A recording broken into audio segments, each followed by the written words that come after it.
Well, thank you so much for having me in your dressing room. I am so honoured. So are you going to give me a tour? Well, it's not very much, but it's highly unusual for us to have our own locker room. You know, usually we're always sharing with all the other guys, and there's literally 2 tournaments for us, or maybe 3, where we do have our own locker room in Shanghai at the Rolex Masters there, and then there's sort of a champions locker in Indian Wells, where maybe there's like 5 guys in there, where we share one, and here it's private as well. Yeah, so do you like it on your own, or I think you kind of miss the atmosphere? Yeah, I do miss the other guys, you know.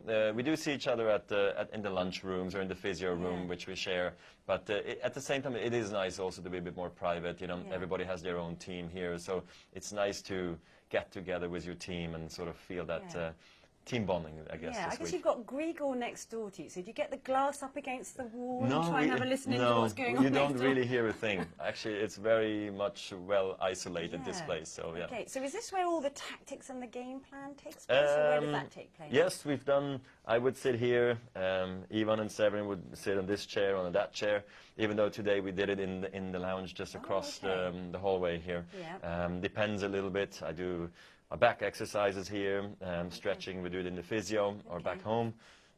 It really depends on the situation. Yeah, there's no bed here, so no rest bed. No rest bed, but I guess we could bring, you know, a massage table in here. But there is a nice lounge just across, and there's physio rooms with massage tables over there, so there's plenty of space to relax. Are we allowed to look in your racket bag?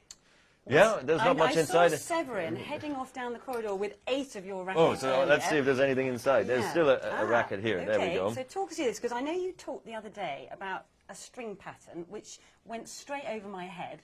So explain that you said to me something about the string pattern with the downs and the crosses. Okay, so my racket has 16 to 19 string pattern, and I have the, let me check, the gut in the main and the Luxilon in the crosses. And I've played with this combination since 2002.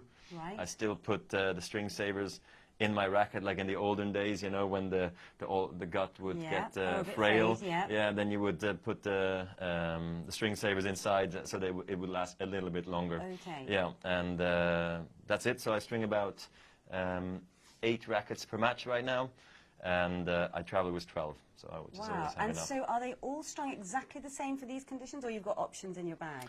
So this one's 27. So, and then this one is 26. All right. Let me see. So it's stuck now. Here we go. This one's 26. And what will that give you then? The difference between 26 and 27? Well, it's just to have a bit of a different stringing tension in case maybe you're struggling to return a guy's serve potentially, or like I think if you have a harder hitting server, you want something a bit tighter, which you can maybe control the ball more. Then you have to maybe generate a bit more power yourself, whereas you don't want it too loose, because then it just flies all over the place. So sometimes I have different tensions. Not much in it then. A little bit. You feel a kilo. You really do. A half a kilo is just marginal. Then it becomes also mental. My favorite stringing tension is always 26.5 and 25. So it's always the long I string at 27, let's say this one, and then the other one will be 25.5. Wow. Yeah, so and then pre-stretch it. Very detailed. So a little your bit technical. stringer is under pressure. He is, but he does a great job. So we're very happy with him. Okay, so are there any other secrets in this bag? No, there is. How many outfits do you bring? So the other bag's gone already with all my clothes inside, but this one's all my laundry. Oh, your laundry. Laundry we need. So I got a few towels, which then I give to my friends and to my team. Okay. But we'll wash it first, of course. And then, you know, what do I have? I have pens on the inside to sign autographs. Okay. What else is in here? That's it. You've got some fruit. So we're getting fruit and drinks, and you've got your name on your mirror. Yeah, that's a bit awkward, but it's okay. It's not awkward, just to remind you who you are. Exactly, that's very awkward. And then we got the awards, actually, still here, because I received them a week ago. So this one's the fans' favorite, the comeback player of the year, and the Stefan Edberg Sportsmanship Award. Stefan Edberg was actually in here. I know. Just shortly before. Fantastic. So it's nice to receive those awards, you know, even though a lot of the other players deserve them as well. But this year has been very special for me, so I appreciate it. Very proud. And then we have the nice wall, actually. Oh, yeah. Everybody has got their customized wall. I saw Team has got one. Everybody has got a nice one with memories from the year, so it's actually quite nice. A lot of thought gone into that. Yeah, which is nice. We appreciate it. ATP do a really nice job. I mean, it's the ATP finals, so the ATP know how to take care of us, so it's very kind of them. Now, I hear that you can sort of request anything you want, so... Is that so? Well, maybe not. Maybe not. Anything food-wise you've put a request in? Oh, no, I usually go to the restaurant. It's quite a walk, actually, this time around, because they've put it... I had to put it on the outside and build up a whole practice court. Yeah, of course. But it's really nice over there, great catering, and I just sometimes, right after the match, maybe order a... pasta or something very simple. I'm sure everyone would like to know what you eat. Yeah, I eat a lot of pasta, honestly, to be quite honest, so I don't get a stomach bug. Salads, I like my coffee as well just before the match.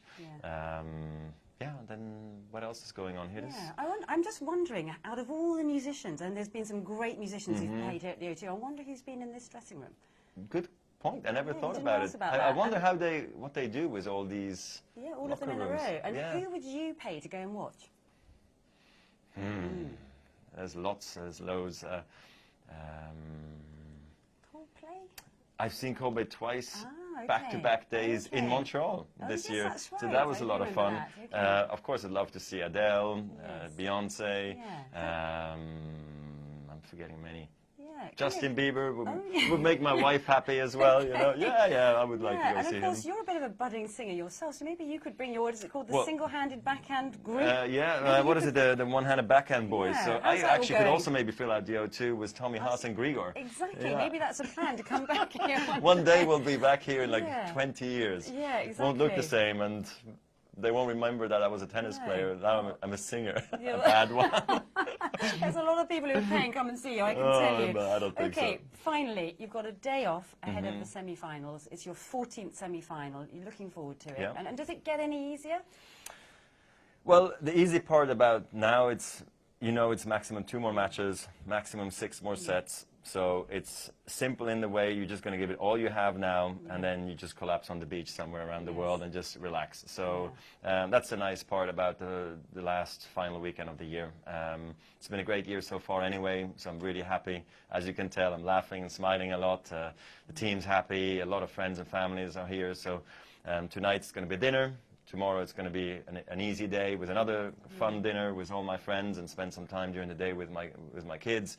And then it's one more last push and focus and concentration for the weekend, and then that's it. Yes, and there will be some tension in this room, or maybe not. No, you seem not very so relaxed. much. Yeah, no, it's relaxed at this stage of my life.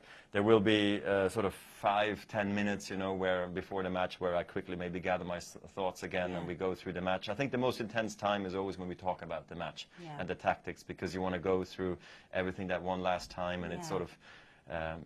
You need to focus it when you're talking. And do you still get nervous to go out there? Because all the other players in their interviews have said how overwhelming it is to go out on that court. Do you still get nervous after all these years? I'm excited. Not so much nervous as in panic mode, like, oh my God, I hope I don't mess up the start. I'm actually quite confident, that I will play okay. Then the question will be, who starts better, but I've been in that position so many times that actually I'm quite relaxed about it, but I do still care very much, so that gets me excited as well.